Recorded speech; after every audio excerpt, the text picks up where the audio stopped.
Baik, kita akan melanjutkan materi kita. Sebelumnya kita sudah membahas mengenai kombinasi. Kali ini kita akan membahas percobaan, ruang sampel, dan kejadian. Percobaan adalah kegiatan yang dapat memberikan beberapa kemungkinan. Ruang sampel adalah himpunan dari semua hasil yang mungkin pada suatu percobaan. Disimbolkan dengan S. Titik sampel adalah anggota-anggota daripada ruang sampel, dan banyaknya titik sampel disimbolkan dengan NS. Kemudian kejadian adalah himpunan bagian dari ruang sampel. Contoh, sebuah uang logam dilemparkan sekali, tentukan ruang sampel, banyaknya titik sampel, kejadian muncul angka, dan kejadian muncul gambar. Nah, uang logam itu sama dengan koin. Jadi dalam sebuah logam, bila dilempar sekali, maka bisa jadi yang muncul adalah angka ataupun gambar. Sehingga ruang sampelnya adalah angka gambar, maka banyaknya sampel adalah 2. Kejadian muncul angka adalah angka atau simbolnya A. Kejadian muncul gambar adalah gambar atau G. Contoh yang lain, 2 buah uang logam dilempar bersamaan. Tentukan ruang sampel, tentukan banyaknya titik sampel. Kita bisa memilih salah satu cara, bisa menggunakan tabel, bisa juga menggunakan pohon faktor. Nah, bila 2 logam dilempar bersamaan, maka ada logam 1, ini logam 2. Bila bersamaan, kedua logam dilempar, bisa jadi yang muncul adalah angka-angka, atau angka gambar, atau gambar angka, atau gambar-gambar. Sehingga ini disebut dengan ruang sampel atau S, dan banyaknya adalah 4. Jadi NS-nya adalah 4. Cara yang lain menggunakan pohon faktor. Koin 1 ada angka gambar, koin 2 angka gambar. Misalnya kita lempar angka. Di koin 1 yang muncul adalah angka, kemudian di koin 2 dilempar yang muncul pertama kali adalah angka. Jadi dia angka-angka. Bila dilempar lagi yang muncul adalah di koin 1 angka, di koin 2 adalah gambar, jadi dia angka gambar.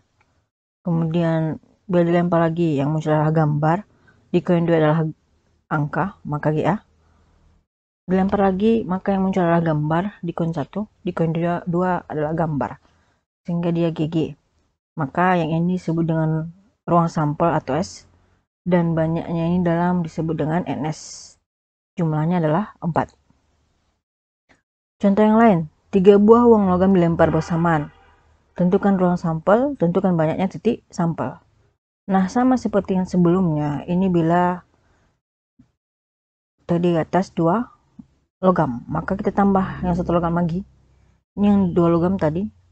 Jadi kemungkinan yang muncul adalah bila 3 buah uang logam dilempar, yaitu AA, AAA atau angka pada logam ketiga, atau AAG atau AGA, AGG, GAA, GAG, GGA, dan GGG. Ingat bahwa ini 2 logam dan ini adalah logam yang ketiga. Jadi ini disebut ruang sampel atau simbolnya S, dan jumlah semua ini dalam adalah 8, yaitu NS sama dengan 8.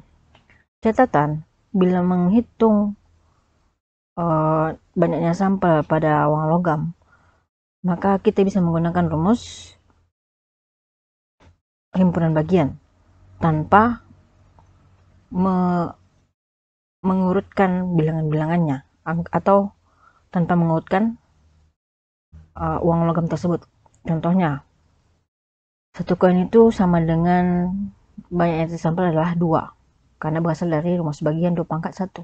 Yang satu ini adalah koinnya. Begitu juga kalau 2 koin, berarti banyaknya titik sampel adalah 4. 3 koin, banyaknya titik sampel adalah 8. Jadi 3 koin berarti 2 pangkat 3.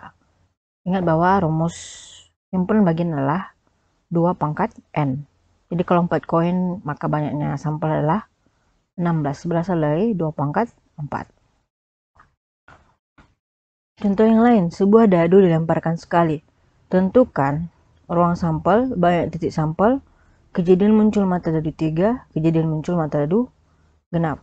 Nah, sebuah dadu, dalam dadu itu matanya ada mata 1, 2, 3, 4, 5, dan 6. Jadi yang saya sebutkan tadi itu namanya ruang sampel. simbolnya S, maka banyak ini semua, banyaknya ini adalah 6. Ingat, NS itu banyaknya sampel.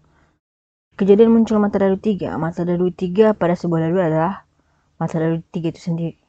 Ingat, yang disebut adalah kejadian, bukan banyak. Kalau disebutkan banyak, berarti kamu hitung. Nah, kemudian kejadian muncul mata dadu genap. Dalam dadu ini, mata dadu genap adalah 2, 4, dan 6. Contoh yang lain, 2 buah dadu dilemparkan bersamaan. Ingat bahwa 2 buah dadu itu sama dengan 1 buah dadu dilempar 2 kali. Sekali lagi, 2 buah dadu dilemparkan bersamaan sama dengan 1 buah dadu dilempar 2 kali. Tentukan ruang sampel, banyaknya titik sampel, kejadian muncul mata dadu berjumlah 7, kejadian muncul mata dadu sama. Jadi ini dadu 1, ini dadu 2. Matanya ada 1, 2, 3, 4, 5, 6. Mata dadu 1, mata dadu 2 juga sama. Maka ruang sampelnya adalah 1, 1, 1, 2, 1, 3, dan seterusnya hingga 6, 6. Ini disebut ruang sampel. Ya. Jadi banyaknya sampel adalah jumlah semua ini, jumlah daripada ruang sampelnya, yaitu 36. Kejadian muncul mata dadu berjumlah 7. Berjumlah 7, bila kita jumlah hasilnya adalah 7, yaitu 16, 25, 34, 43, 52, dan 61. Kejadian muncul mata dadu sama. Yang sama yaitu 11, 22, 33, 44, 55, 66. Ingat bahwa kalau yang diminta adalah kejadian, maka yang kita isi adalah nilai-nilai pada ruang sampel. Baik, demikian materi kita mengenai salah satu submateri pokok peluang. Pertemuan selanjutnya kita akan membahas materi terakhir dari materi pokok peluang, yaitu peluang suatu kejadian. Selamat belajar.